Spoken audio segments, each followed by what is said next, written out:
Vous êtes nombreux à nous suivre sur toute l'étendue de la République démocratique du Congo et partout dans le monde. Et nous tenons à vous en remercier. Ceci démontre à quel point vous portez l'importance à ce magazine qui passe chaque jeudi, soit à 21h30 ou 22h30 sur la radio-télévision nationale congolaise. Bienvenue dans ce nouveau numéro de Reporter.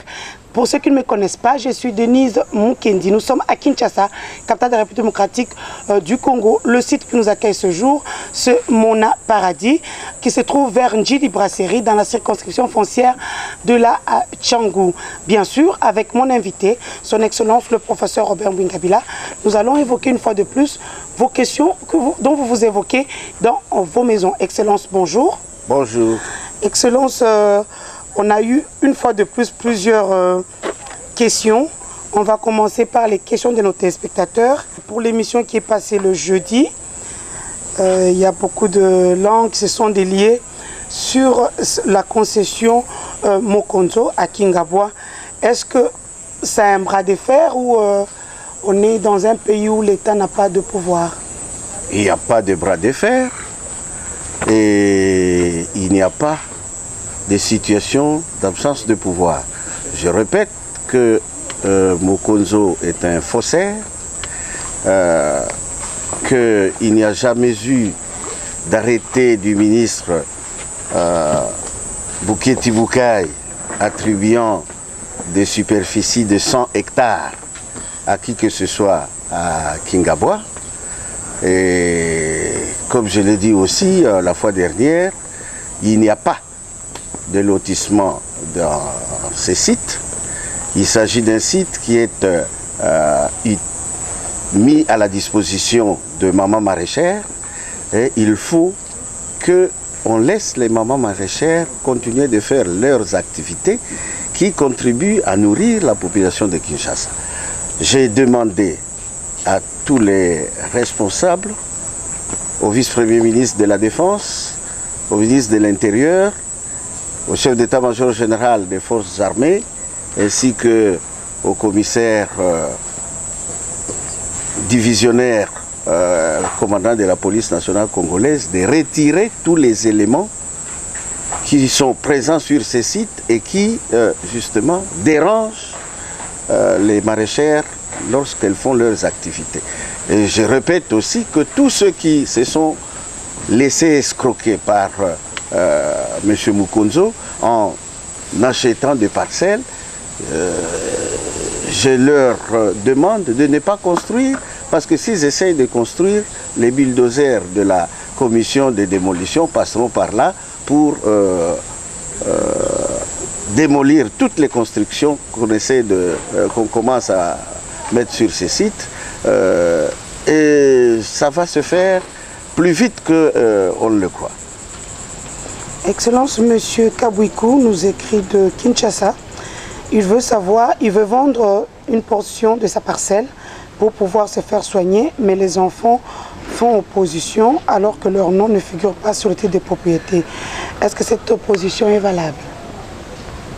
Bon, ce n'est pas nécessaire que le nom des enfants figure sur le titre de propriété.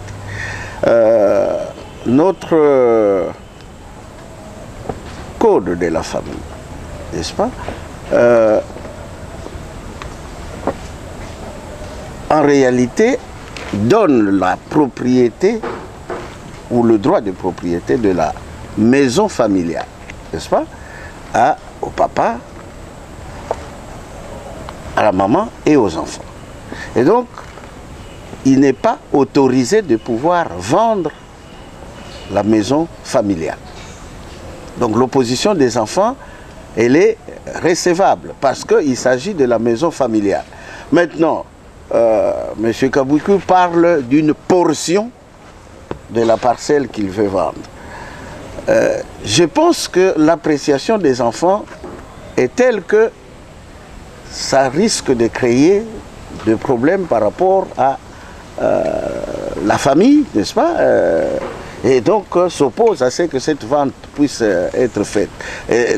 L'opposition est valable parce qu'il s'agit bien de la parcelle familiale, n'est-ce pas, où ils vivent, papa, maman et les enfants. Donc ce n'est pas nécessaire que leur nom soit d'abord inscrit sur les certificats. Non, le fait qu'il s'agit des enfants de la famille, la maman et le papa, et qu'il s'agit de la résidence familiale, ils ont le droit de pouvoir s'opposer effectivement à ce qu'on aliène cette résidence familiale. Monsieur Kazingouvou Gwaningue veut savoir si le chef coutumier ne peut vendre la terre, comme vous le dites souvent, par où doit-on commencer pour avoir un terrain dans la forêt? J'ai aussi toujours dit qu'il existe des circonscriptions foncières qui sont, comme je dirais, les émanations de notre administration dans toutes les provinces. Pour le moment, nous sommes dans tous les districts. L'objectif pour nous, c'est d'aller jusque dans les territoires, et peut-être dans des territoires où la superficie est assez grande, comme dans le cas de la province orientale, on peut envisager même de mettre 2 voire 3 circonscriptions dans un même territoire. Et donc, ce n'est pas un problème de pouvoir dire « Ah, si le chef coutumier ne vend pas, donc je ne peux plus obtenir une concession ». Non, il faut s'adresser à l'administration foncière, à la circonscription foncière qui est territorialement compétente dans les districts où vit notre compatriote. Et là, effectivement, on fera les nécessaires, notamment les enquêtes de vacances pour voir que la terre est disponible, n'est-ce pas? Et on pourra effectivement, sur demande des terres, lui octroyer une concession. Mais je voudrais bien rappeler qu'en ce qui concerne la forêt, la gestion de la forêt relève de la compétence du ministre de l'Environnement, Conservation de la Nature et Tourisme. Et si notre compatriote a envie d'aller couper des arbres et tout, il faudra obtenir également des autorisations qui sont accordées par l'administration du ministère de l'Environnement, Conservation de la Nature et Tourisme. Il y a beaucoup de téléspectateurs qui nous ont posé la question de savoir que pensez-vous au sujet de la spoliation et l'aliénation du camp militaire Munganga dans la commune de Ngalema. Je ne sais pas si on peut parler de spoliation du camp militaire, parce que je sais que toute la partie, aujourd'hui je crois qu'on parle de Sosimat, je crois, n'est-ce pas? Toute cette partie-là, au départ il y avait une petite forêt. Le tout a commencé avec l'industrie pharmaceutique qui aurait dû être implantée par un sujet israélien dans la Deuxième République, par M. Tamad. Et en fait, l'occupation de ces sites a commencé avec ce projet de la pharmacie, de l'industrie pharmaceutique qui aurait dû être implantée là-dessus. Je crois d'ailleurs qu'il y a jusqu'aujourd'hui des bâtiments qui ont été faits par Taman et son groupe. Bon, par la suite, on peut partir de la rivière Bassoko et jusque pratiquement à la cour d'ordre militaire. Tout le quartier là a été effectivement occupé. Je ne sais pas si c'est agi d'un lotissement ou plutôt d'une occupation anarchique, mais nous constatons effectivement que... Et donc on ne peut pas dire que le camp militaire, mais que le camp Kokolo aussi est voisin de là, n'est-ce pas? On a des maisons qui sont effectivement aujourd'hui au bord du camp Kokolo par rapport à ceux qui ont construit sur ces sites-là, mais je n'ai pas l'impression que toutes les constructions là-bas sont faites sur un site ou une concession qui était celle du camp militaire. Je n'ai pas cette impression. Excellence, on va aller au Kindu. Il y a M. Jeudi qui veut savoir d'abord, il dit que dans leur province, ils n'ont pas de conservateurs. Et puis, il se pose la question de savoir maintenant qui peut octroyer le certificat d'enregistrement. Est-ce le gouverneur ou le conservateur ou encore le chef des quartiers? Très bien. Non, d'abord, il faut rassurer notre compatriote. Non, non, non. Il n'y a aucune province où on ne trouve pas de circonscription foncière. Dans le Maniema, parce qu'il parle de Kindu, et lui qui est à Kindu devrait savoir effectivement qu'il y a bien une circonscription foncière là, à Kindu. Je pense que dans la province du Maniema, on en a 3. n'est-ce pas? Et il y a même une demande du gouverneur de pouvoir en créer une quatrième. Nous allons effectivement le faire. Mais comme je le dis d'habitude, créer une circonscription, ça ne s'arrête pas uniquement par la signature d'un arrêté du ministre. Il faut qu'on ait les infrastructures immobilières pour accueillir les bureaux, il faut qu'on ait les mobilier les bureaux, il faut qu'on ait les équipements et puis il faut qu'on puisse mettre à disposition les ressources humaines, n'est-ce pas? Donc il faut que nous ayons des géomètres, il faut que nous ayons tout ce que nous pouvons, que nous utilisons comme compétences et comme spécialité dans les circonscriptions foncières. Donc il y a bien dans la province du Maniema des circonscriptions foncières. Il n'y a pas une seule province où nous ne sommes pas présents. Maintenant, non, le gouverneur ne signe pas les certificats. Pour quelle raison il signerait les certificats? Nous avons dit que par rapport à l'article 183 de la loi foncière, nous avons des compétences, n'est-ce pas, en fonction de superficie. Le gouverneur, effectivement, a la compétence de pouvoir signer comment je veux dire, un contrat, n'est-ce pas, sur une superficie donnée. Mais lorsqu'il s'agit du certificat, c'est le conservateur, en tout cas pas le chef du quartier comme il le demande. On quitte l'est du pays pour entrer à l'ouest. Monsieur Koteka de Boma veut savoir que pensez-vous de la vente illégale de la concession de l'Office national du café? Qu'est-ce que vous voulez que je puisse penser de ça? L'Office national du café, c'est à Boma, ça. Je pense, il faut se demander d'abord qui a vendu, n'est-ce pas? Parce que très souvent, quand la vente est faite par d'autres personnes que les responsables de l'entreprise, je connais bien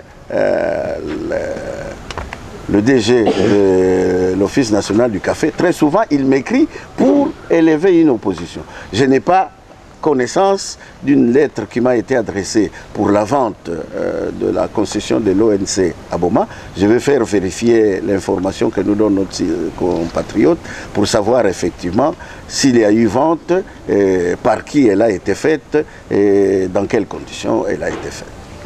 Excellence, on va en Mbandaka.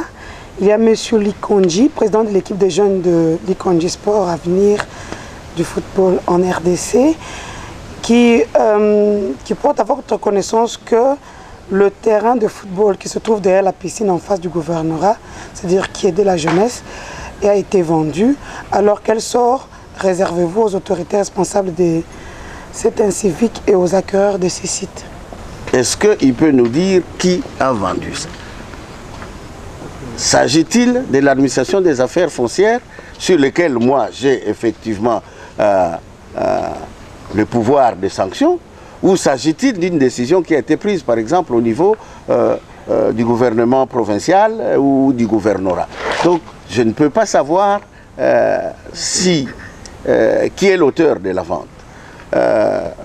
Ce que je peux dire, c'est que nous avons l'instruction formelle du chef de l'État de pouvoir protéger toutes les aires de jeu.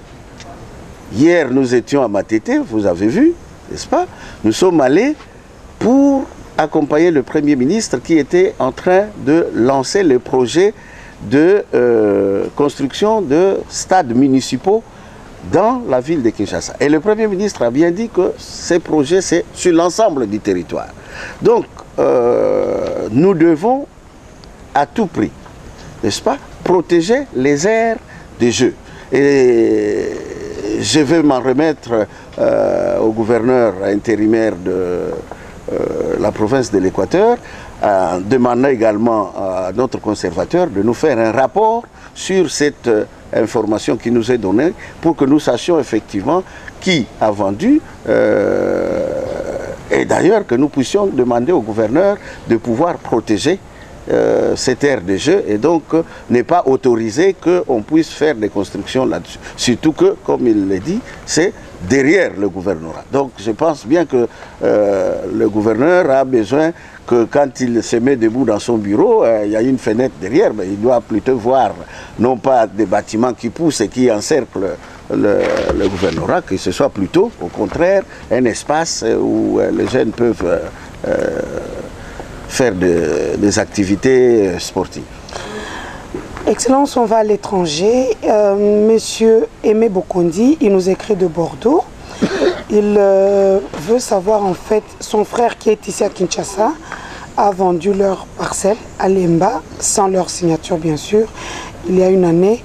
Est-ce qu'ils peuvent récupérer leur maison en envoyant la lettre d'opposition?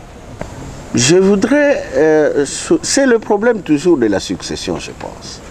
La première des choses, c'est de savoir si, quand papa est décédé, il y a eu un jugement d'investiture, n'est-ce pas, en faveur des enfants, de tous les enfants, et ensuite, s'il y a eu une mutation qui a été faite, c'est-à-dire de pouvoir annuler les certificats qui avaient le nom du papa et en établir un nouveau avec le nom de tous les enfants. Si ça a été fait comme cela, il est évident que même si vous êtes 10 dans la famille, 9 sont d'accord, 1 n'est pas d'accord, il fait opposition, nos services accepteront cette opposition et donc ne voudront pas procéder à une mutation quand la vente a été faite sans l'accord de l'un des héritiers dont le nom figure sur le certificat. Mais si maintenant, pour notre ami Aimé, que toutes ces démarches-là n'ont pas été faites, et que finalement celui qui est ici s'est dit, bon écoutez, eux là-bas, Nalola, ils ont tout ce qu'ils... ils ont, moi ici je n'ai rien, voilà, je vais vendre la maison, comme ça j'ai un petit capital pour commencer une affaire, ce sera difficile. Ensuite, ça fait 1 an. Est-ce qu'il n'était pas au courant au moment où se faisaient les tractations? Pourquoi laisser passer tellement de temps avant de commencer à réagir? Parce que plus le temps passe, plus les situations deviennent complexes, n'est-ce pas? Parce que celui qui a acheté, lui a peut-être aussi revendu ou a modifié. Alors ça pose toujours des problèmes. Donc je voudrais bien, je ne sais pas, au niveau de la justice, dans tous les cas, ils peuvent s'adresser à la justice pour savoir si effectivement la vente qui a eu lieu il y a 1 an et contre laquelle il forme opposition, si on peut effectivement au niveau de la justice annuler cette vente et donc rétablir, les rétablir dans leurs droits. Mais dans ces conditions, évidemment, il faudra au minimum rembourser l'argent que le frère a encaissé et peut-être même dédommager l'autre parce que lui a été un acheteur de bonne foi. Monsieur Kapaï Robert, il vient de Belgique. En fait, il a cherché à vous voir, mais il n'a jamais eu l'occasion. C'est comme ça qu'il envoie un SMS. Et donc, il est rentré vu que le terrain de son père a été vendu par quelqu'un de votre administration à un responsable du gouvernement qui ne veut pas citer les noms. Il se demande qu'est-ce qu'il va faire maintenant, alors qu'il n'est pas d'ici et que son temps est compté. Mais quel est est-ce que ces terrains étaient couverts par un titre valable et valide? C'est d'abord la première des choses. Il faut que mon ami Robert, mon homonyme, n'est-ce pas, puisse... d'abord, je voudrais bien le recevoir, n'est-ce pas? Je ne peux pas accepter qu'ils disent je suis venu de Belgique et je n'arrive pas à vous voir. Non, tout le monde sait que je n'ai pas de jour d'audience, que vous pouvez arriver et quand je suis là et que les services vous introduisent, quand je suis dégagé, je reçois tout le monde. Donc, il n'a pas à se décourager, il peut revenir au courant de la semaine que nous commençons au bureau, je le recevrai bien.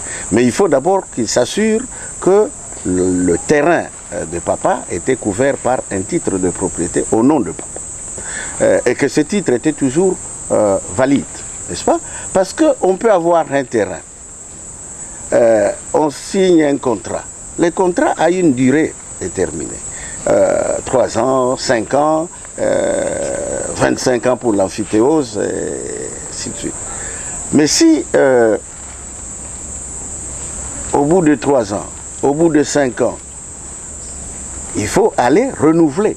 S'il ne l'a pas fait, si papa ne l'a pas fait, ça veut dire que le titre est tombé caduc, n'est-ce pas? Et donc le terrain ne lui appartenait plus. Donc il faut d'abord que nous puissions nous assurer que le titre de propriété existe, que ce titre de propriété était valide. Alors en ce moment-là, nous allons nous en prendre à notre administration, parce que vous ne pouvez pas vous permettre de vendre la concession de quelqu'un qui a un titre qui a été délivré par nous-mêmes, affaires foncières, et un titre qui est valide, vous ne pouvez pas le faire. Maintenant, il faut que nous vérifions tous ces éléments-là. Monsieur Youma vous demande la solution que vous donnez au sujet, par exemple, il y a un sujet coréen, détenteur d'un certificat d'enregistrement de votre ministère, qui l'a dépossédé de sa propre maison. Alors aujourd'hui, alors que lui n'a que le document légal de propriété, qu'est-ce qu'il peut faire aujourd'hui? Mais je pense qu'il s'agit d'un problème qui m'a été soumis. Dans ce dossier-là, il y a un problème. C'est que le ministère de l'Urbanisme et Habitat considère que la maison en question relève du patrimoine immobilier de l'État. N'est-ce pas? Et donc, notre sujet coréen a acheté de bonne foi auprès de quelqu'un qui avait aussi un certificat. Et au moment où il voulait prendre possession, il y a eu l'arrêté de mon collègue de l'urbanisme et habitat qui mentionne cette maison-là dans le patrimoine immobilier de l'État. Et donc, on a envoyé des agents de l'ordre pour empêcher qu'ils puissent prendre possession de cette maison.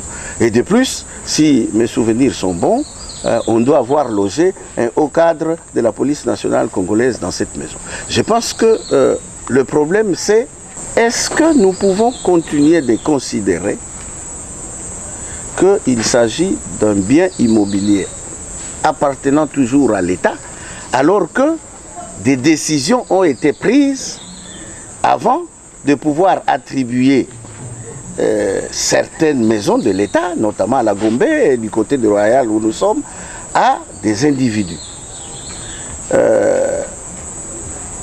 Et ces décisions ont été prises par les ministres compétents. À l'époque, c'était le ministère du portefeuille qui gérait le patrimoine immobilier de l'État.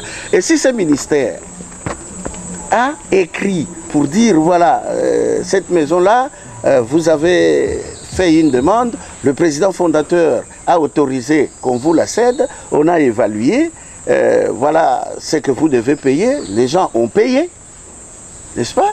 Et ils se sont fait établir des titres de propriété sur base de toutes ces démarches-là. Est-ce qu'aujourd'hui nous avons le droit de pouvoir considérer qu'il s'agit de maisons qui continuent d'être dans le patrimoine immobilier de l'État? Est-ce que nous avons le droit de considérer qu'il s'agit de spoliation? La spoliation, c'est l'obtention de quelque chose par ruse. Donc le problème se pose en fait en termes de droit de propriété de l'État ou droit de propriété des individus qui, à la suite des décisions prises par l'État, avec des ministres compétents, ont reçu finalement ces maisons, ont fait établir des certificats d'enregistrement de façon régulière, parce qu'après tout, des décisions avaient été prises. N'est-ce pas?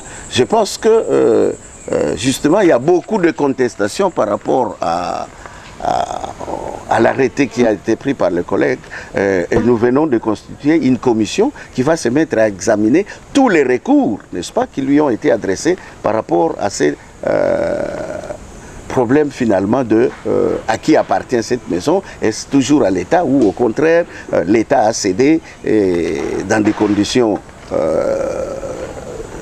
régulières et donc ne pas revenir sur des décisions qui ont été prises par le gouvernement antérieur. Excellence, on va terminer sur une bonne note. Il y a quelqu'un qui nous a écrit qui veut savoir comment procède-t-on pour résilier le contrat avec l'État congolais. De son initiative ou à l'initiative de l'État? De son initiative. Eh bien, il renonce. Les contrats que nous signons, c'est parce que moi je mets à votre disposition une concession foncière. Si maintenant vous pensez que vous n'avez plus envie de ça, ben vous pouvez me dire, ok, je renonce, n'est-ce pas? À ce moment-là, parce que peut-être parce que vous pensez que vous payez les frais, les droits et que vous ne voulez plus payer parce que bon, vous trouvez que ça ne vous rapporte rien, ben vous écrivez à la circonscription foncière pour dire, écoutez, moi je suis titulaire d'un contrat d'occupation, de location sur telle concession, mais maintenant j'y renonce parce que je ne veux plus continuer de payer des frais. Évidemment que nous allons en ce moment-là annuler les contrats et le terrain fera retour dans le domaine privé de l'État. La circonscription trouvera bien un autre acquéreur à qui elle va l'accorder en signant un nouveau contrat. N'est-ce pas? Donc il n'y a pas de démarche extraordinaire, est-ce qu'il faut aller à la justice? Non, écrivez simplement que vous renoncez, vous, à votre droit de jouissance sur cette concession-là. L'administration en prendra acte et nous allons effectivement annuler les contrats que nous avons signés avec vous. On vous fera une lettre pour vous dire effectivement qu'à la suite de votre demande ou de votre renonciation, eh bien, le contrat numéro tel a été annulé, n'est-ce pas? Donc vous n'êtes plus soumis à payer des droits puisque vous ne disposez plus du droit de jouissance sur ce terrain-là. Excellence, voilà. Merci beaucoup. Beaucoup de spectateurs m'ont dit de vous transmettre peut-être quelque part leurs félicitations pour le travail que vous abattez chaque semaine, parce qu'il y a beaucoup d'informations que vous donnez, que peut-être nous on croyait que c'était banal et que c'est très capital pour leur vie. Merci bien. Reporter, c'est terminé pour aujourd'hui. On se retrouve la semaine prochaine. Je remercie Madame Nicole Dibambou Kitoko Bouanga, Madame la DGAI de la RTNC. Je vous rappelle que ce magazine est participatif et interactif. Envoyez vos préoccupations par SMS et son Excellence, Monsieur le Ministre, vous répond la semaine prochaine. Merci à l'administration foncière qui accompagne son Excellence, Monsieur le Ministre, chaque semaine et aussi à mon équipe technique de la Radio-Télévision nationale congolaise. On se retrouve la semaine prochaine, la même chaîne, la même heure. Au revoir.